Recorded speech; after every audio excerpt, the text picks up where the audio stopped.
same as I did for those that didn't meet me last time. I decided to cover all bases because I know some people in the room are quite veterans, some people are quite skilled at game design, and some are quite new to the whole thing. So I don't want to teach people to suck eggs. So I've kind of come up with some stuff that should be just generally good advice for all skill levels, really. So this one I'm going over development and scope, the dangers and pitfalls. So who am I? My name's Lee. I graduated from UCLan in game design in 2008. Shortly after, I then went off into various different studios. So I've been in some of the big AAA stuff like Codemasters and Sony and Rare, and I've also been in a kind of an indie studio called Fish in a Bottle that did web-based games and apps and whatnot. So I've worked on a wide variety of different projects for platforms and web-based stuff, which over the years has given me quite a good insight into different ways of doing things, in ways that worked, in ways that didn't. I've been in all kind of different levels of jobs, from kind of low level in the trenches with the staff to kind of more senior management positions, things like that, which gives me kind of a unique perspective into what works, what doesn't work, and things like that. So I want to pass that on to people now, and that's what I do. I teach at a college, and I pass all this on to my students. So this is a bit of a bold thing to start off with. Talent, being organised, and dedication. Not everyone has all three. So what do I mean by that? Well, obviously as a teacher and things like that, I come across, and in professional capacity, I've seen people with amazing talent, really talented artists, really talented 3D modelers, level designers, things like that. But that doesn't automatically mean that they go into one of these, that they're very organised and things like that. What I tend to find is that those that are really creative and talented struggle at being told to hand things in on certain times to meet kind of project deadlines and stuff like that, because of that creativeness, because they don't like being bound. That's their strength, is because they are that creative. That's where that passion comes from. Trying to make that person hand something in at a certain time and to kind of meet a routine is quite tricky sometimes. But really, if you're going into this from an indie perspective, you really need to be honest. You need to have these things. You need to be dedicated, because you're doing this for yourself, for your own monetary gains, and you need to be very organised.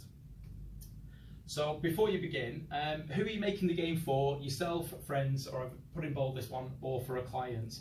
I'm kind of presuming in this instance, I'm talking about people who are wanting to go indie to make money for themselves, start, they're small company and things like that. If you're making a game for yourself or for your friends, the approaches that you'll take and the level of dedication you need is very different. If you're just doing it for yourself for an educational project, you're just wanting to learn how things work and stuff, you've got all the time. You can just, fiddle around, try different things. If you're making it for a mate, you're doing it for a laugh, there's no real kind of comeback. If you're doing it for a client, there's expectations, there's deadlines and things like that, so you need to keep this kind of in mind. Are you there to make money, or are you there just to have fun doing this? Whatever your goal is, you should always outline on paper what it is you're trying to do and work outwards from there. So your target audience straight off the bat comes from that, that's your goal. It's you think your game idea is great, but do others. So there's probably loads of people in the room that are working on stuff now, they've all got projects, and you probably think your game idea is amazing, but do others? And you probably say to yourself, yeah, I think they are. But how do you know that? What have you done to make sure that game idea is actually going to be viable as a monetary idea, and not just a great idea in your head or through your friends and mates that you've talked to? Key thing to start off with is unbiased user testing, really, to be honest. Get people playing, early prototypes of your game, run through the ideas of your game with people early on in development, as soon as you can, really, to get a flavour for people and enjoying it. You can see here in this example, you've got them. You can actually see their face in the thing, which is a key thing. If you can set up some sort of video cam setting of people playing your game or your app or something like that, you can be at the same time as real time recording the game that they're playing. You'll actually see on their facial features when they're enjoying something, that you can't hide that. It's like they'll play it, they'll be enjoying the key things, and you can look at the timings on the game, you can work out where were they having the most fun, where were they struggling the most, where did they lose interest, and things like that. If you can come up with a setup like this, it'll really help with your game design development, and make sure that you're making something that other people are going to enjoy, not just what you think is going to be great. Again, another bold statement, but one that I swear by. You are the worst person to playtest your own game. You know that game inside and out. You've designed it yourself. You have a certain kind of mindset as to how that game should be played, and I think this image here kind of pretty much shows how that can work. So as you can see there, you know, the architect there intended for that to happen. Users just went around. That's all wasted effort there, and that's the same kind of thing on how your game can go. You play it how you think it should be played. You're too close to it, really, to be honest. So getting people coming in, you know, unbiased, giving you proper critical feedback, you know, is invaluable. And another thing that I found is some people don't like that. Some people can't take critical feedback. They take it personal because they've spent months, maybe years on this game, and they get somebody coming in pulling it to pieces, and they take it personal. And you just can't, not in this kind of a field. You have to be able to roll with that and go, okay, that's great advice, thank you very much, and what can you do to improve on it? So professional quality assurance testers, it's a dirty job, but somebody's got to do it.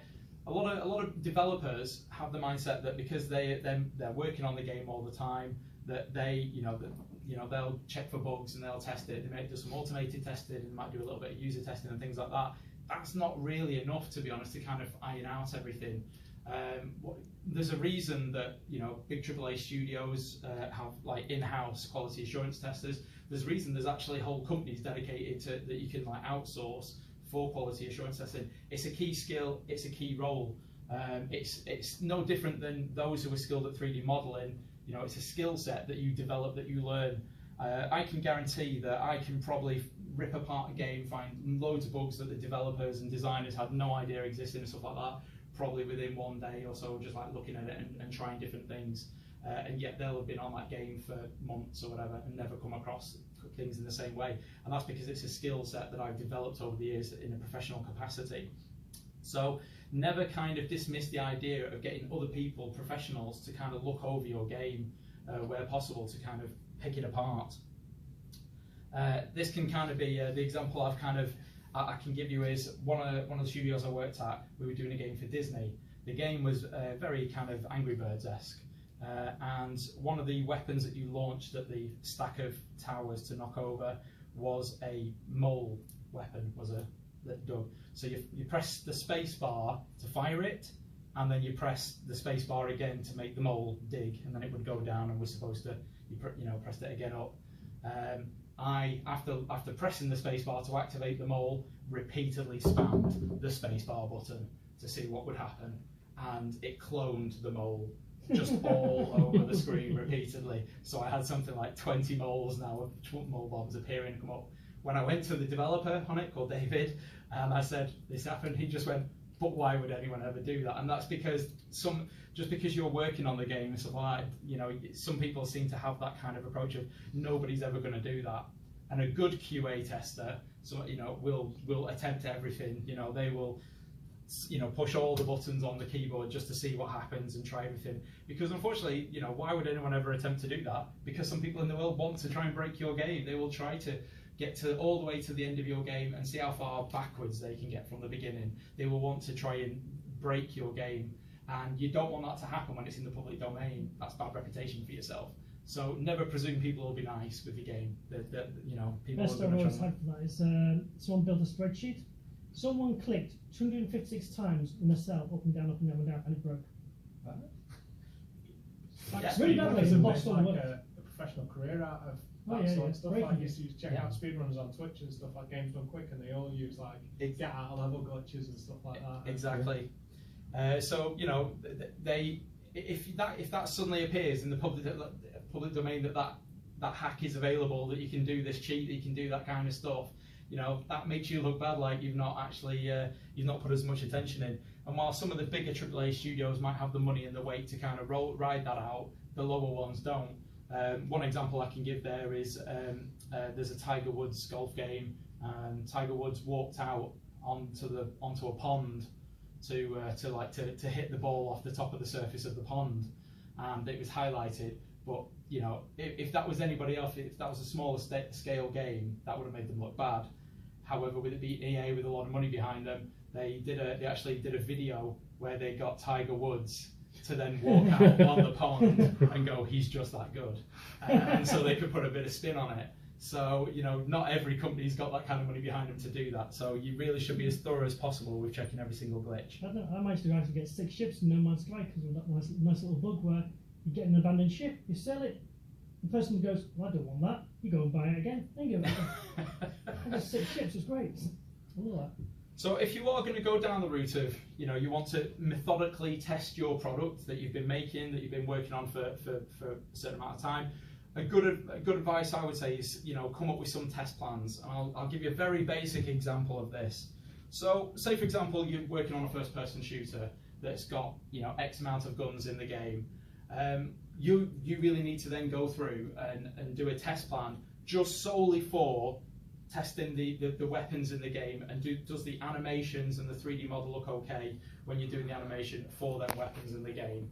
So this isn't even about testing for collision and things like that. You know, you break your game down into, you do test plans for as many different things as you can, and this is kind of an example for weapons. So you'd first of all, you'd start off with the AK-47, you check, can you go prone with the gun? You know, can you crouch with the gun? Can you reload it? Can you shoot? Can you melee with it? Can you jump with it and it's staying, you know, in the 3D model hands? Can you go first person and everything work? And can you go third person? All of that you would go through, and you would do that for every single weapon in the game that you've got. Why would you go from first to third?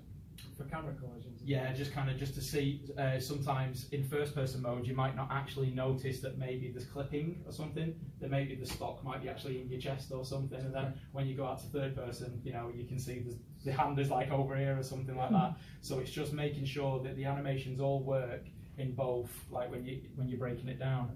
So a quick easy thing to do is once you've set up your sheet, that you can roll that out over and over again. Every build, every time you make changes in the game, you can go back and test it all again.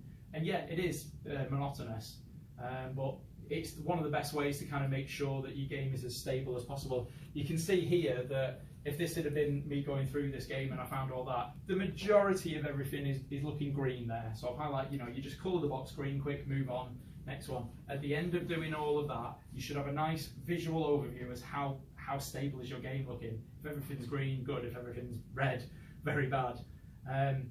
What you should then do is save these each time you do them and attach them to a build. Like every time you do a new version of your game, give it a build number or a version number, however you want to do it. And then whenever you make any changes in the game, do another test plan again, completely blank, and go through it and attach that to that new build number. What you may find is, just because something's green now, based on some of the changes you've made, it might suddenly mess up again. Or you might find that it was working kind of right at the beginning of the game and then all of a sudden towards the end it's gone. This helps you kind of work out what changes you might have made between which builds, to then work out what you did wrong, where something might be needing looking at. So if you just did, for example, one test at the beginning and then one test at the end, you could have made thousands of changes all the way through there. You've got no idea where to pinpoint what could have caused this, what could have made that issue. So it's worthwhile kind of doing it on a regular build basis, if that makes sense. So when you're starting out, you've come up with a game idea, you've run it by some people, you think that you've got something worthwhile here that other people say, yeah, I think that's a really great idea, and now you're looking at kind of going into developing it. Is looking at the scope of your project. The 3 key things that kind of go off that are quality, time, and cost. The scope of your project, if you've got a really big game idea in mind, will be hindered by, well, how much money have you got to spend on resources, on staff, on equipment, and things like that. How much time have you got on the project? If you've only got a finite amount of time on it, well, then you need to lessen that scope. That needs to be realistic and feasible within the time frame you're given. And again, the quality. If your game's going to be AAA standard, 3D, high polygon, kind of stuff, the scope needs to reflect that. If you're doing it retro 2D art style, then yeah, your quality, you can probably get away with a bit more. So these kind of things all should be taken into consideration. And the worst thing you can do is start a game off not thinking about the scope and the long term of it, and kind of planning all this in the beginning, because otherwise you'll run out of money down the line and your project's just dead in the water. Then you've got no money, or you run out of time and you've got staff that you were hiring have got other projects to work on to. Maybe they were freelance and they agreed to work with you for a certain amount of time. that time's now up and they've already agreed to go and work for somebody else, and you lose that staff member then. So just always kind of have a good think before you start, before you even start kind of making anything. Do the kind of stuff. Another thing to take into exam is on the reality of the budget expectations of a client. They will always want more for less. That is kind of like how clients work. They think that you can do magic wonders and they'll offer you like peanuts for it. So again, going back to the kind of the scope thing there, you know, how much money are you going to get back from this? You know, taking cost into consideration. You know, how much are they offering you to do this? And you need to then plan your project around that. There's loads of different ways that you can approach going into project management. But just as an example, I'm just literally putting waterfall there. If you have a good solid idea and at the beginning you've planned out how you're going to approach making this game, you will more than likely get to a finishing point, as opposed to it just being a continuous cycle of development. I've seen so many people working on games that are very talented artists, very talented 3D modelers and stuff like that, but they are not, and this goes back to the very first thing, they're not dedicated, they're not organised, and what they are doing is they're just treading water. They keep wanting to make changes. You need to have structure, otherwise it's just going to go on forever. So the waterfall method is it holds its own disadvantages, but one of the advantages is it kind of forces you to move on to the next thing and kind of lock it down and move on to the next. So you start off with your scope, as we've shown there. Is your game feasible? Have you got, you know, how much time have you got? How much money have you got to spend on it? You then sit down with the others and brainstorm. So going off the last presentation I did, your idea generation, what kind of stuff you do, plan everything out, project management, start making your test plans there as well, like kind of start creating some of them. Then you start on the design, 3D model, all that kind of stuff, building all your game together, running through testing, and then you've got production and support kind of towards the end. So it's kind of like you're locking yourself down. Once you finish one, you're done, you move on to the next, you kind of keep pushing yourself forward. A good way to keep track of that, of how you're getting on with stuff, is a Gantt chart. This is just a rough example I kind of whipped together. So you would set something up like this as a spreadsheet, and you set all your tasks, all the stuff that you know you're going to need to do for the development, and then you set yourself deadlines here. So you could like block, like say highlight that red there, so you know you can't spend more than like say 2 weeks on coming up with the ideas. I kind of work backwards from myself. I tend to think about where, normally if you're working for a client, you'll have a final deadline that they want that game ready by. So you would you will have that as your finite line, which means that you've got to somehow stagger these in between here to there, so you can start working out how many weeks you can spend on something without it like overlapping too much and running behind. So you can, even if you don't have a client, even if you're indie yourself and you're working on your own project, why not do that to yourself? Why not be strict? Why not put something down and say, I want my game finished by this point, and we're going to have it out and we're going to get it done. And then that gives you a goal, gives you something to work to and push, and you can then start kind of working with that in mind. Is there any estimates to do that then? It's hard to say. It depends. It's all about how many staff you've got working on the project, what kind of resources you've got to hand. Are you having to outsource anything? Like, because then that's another kettle of fish. You've got somebody else's timelines to deal with. They might have other projects on as well, and you've got to wait for them to finish that before they can help you. It's really hard to kind of have an estimate. All I know is most of the projects with a moderately sized independent team were no more than about 2 months, give or take, for working on something. So a game for Disney or the BBC or something like that could be about 2 months, 2-3 months, kind of working on it really. And that would have 2 or 3 developers, a couple of producers and things like that working on it. It was like moderate, like about 10 to 12 man team, kind of at various different levels. So yeah, 2 months for and a project like that would be paid something like 40 grand, something like that, for kind of working on 2 months and then moving on. So you really, you know, if you've got short time frames and you want to get that done so you can work on another project for another client, you need that money coming in all the time to be paying staff their wages and everything.